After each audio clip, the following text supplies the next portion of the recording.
Welcome back to Healthy Bites. I'm going to show you a dessert recipe that I love to make for any occasion. It's my banana and caramel cake. And I love this recipe because it's got bananas, which is one of the most nutritious fruits that is around.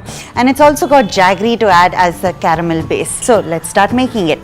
The ingredients are atta, jaggery, some mixed nuts, cashew, badam, curds, bananas, baking soda and butter.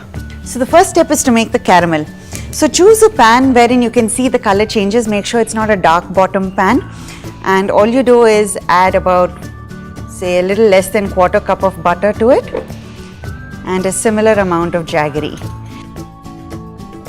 So I like to use jaggery in my recipes because it's less processed and significantly healthier for us. And I would be happy to give my grandmother this cake even though she's diabetic, because I know it's not going to affect her sugar levels. So all you need to do is let this melt gently and it'll start becoming a dark brownish color, and that is when the caramel will start forming. So in the meantime, let's get back to the cake batter. So the next step is to get our bubbling mixture going on. So as there are no eggs in this recipe, the substitute I use to make it a nice fluffy cake is baking soda or baking powder, whichever it is around, mixed into some curds. And you'll find that it instantly starts bubbling. If it doesn't start bubbling, don't use this because your cake is not going to have that lovely rise. So let that bubble away for a few minutes and we'll get on with the batter. Banana is a healthy way of making any dessert really tasty. So just add banana to anything that you're making. So into some butter, I'm going to add the jaggery. So whenever you have a recipe and you want to substitute it with jaggery, add a little bit more than what the recipe asks for, because jaggery is not as sweet as sugar as it is less refined. So make sure that you taste it. So this recipe is something I've been making for years now. So after having moved from butter to sugar to now jaggery, makes a huge difference. So let's check on our caramel in the meantime. Just swirl it around at this point. You don't want to have a spoon running through it. And you can see it's starting to get slightly golden brown. Keep an eye on it, don't go anywhere, because if it gets that little bit darker brown, then it's burnt and your cake is going to get that burnt flavor. So what I like doing for this cake is, in a cake pan, I've greased it, which means put butter all around, then put a little bit of atta and shake it around. We're going to put the bananas and the caramel on it and make it look beautiful. So make sure your butter and jaggery is nicely combined and mix it for about 2-3 minutes more. So the caramel is a beautiful golden brown, the same kind of colors that you would get using sugar, but jaggery.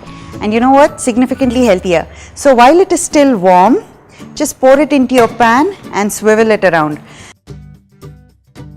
So you need to cook with the caramel and use it while it is still hot, otherwise it starts to set. So all I'm going to do is put in my banana pieces. And remember, we're going to flip the cake. So this is going to be the top. So just put in banana slices, arrange them as you would want, whatever pattern you'd like to see on top. So I've arranged the bananas and I put in 2 full bananas for this because I love to get that banana taste. And make it into nice rounds and slices as compared to small pieces, because you want to have that bite as you bite into your cake piece. So this is nicely mixed up. The next step is to put in the dahi, and you can see how nicely it has sort of bubbled up. We're going to have a nice soft cake.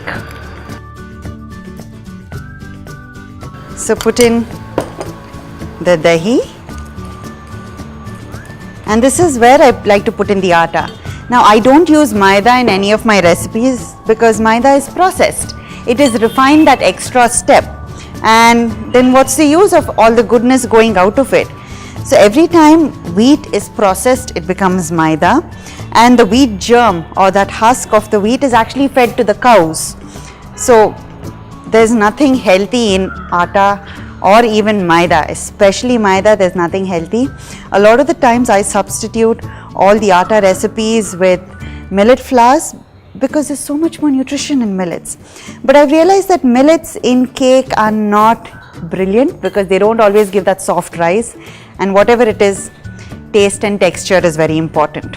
So for cakes, yes, I will use atta, absolutely no maida. And you can see it's a nice crumbly texture, so add some water at this point. So you can use this cake recipe for any fruit cake that you want to make. So instead of adding water, add some fresh fruit juice instead, and you'll see that your cake batter itself tastes of that fruit. So for example, if I'm going to make an orange cake, I add orange juice.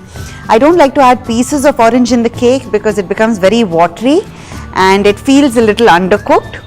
But any other fruit, even pear cake, I love to make pear cake when pears are in season, figs, use all of that.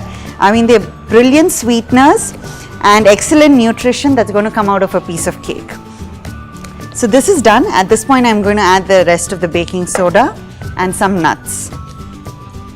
I'm happy to use nuts in any recipe I can find because it talks about memory power and has so many plus points to it. So anytime I can put nuts into a recipe, in it goes. So this is the consistency of batter that you need. It needs to just drop off your spoon. Okay, don't have it any more liquid than that because then your cake will take a lot longer time to set. And now into this pan, pour in the cake batter. So if you don't work with the caramel quickly, what will happen is it will harden and you won't get that lovely texture. The texture changes. So make sure you work with this cake quickly. So before I started making the cake, I preheated the oven to 180 degrees for about 10 minutes. Just do that. So before you start the recipe, preheat. By the time you're done, the oven is ready to put in the cake and it will start rising. Give it about 20-25 minutes and then check it.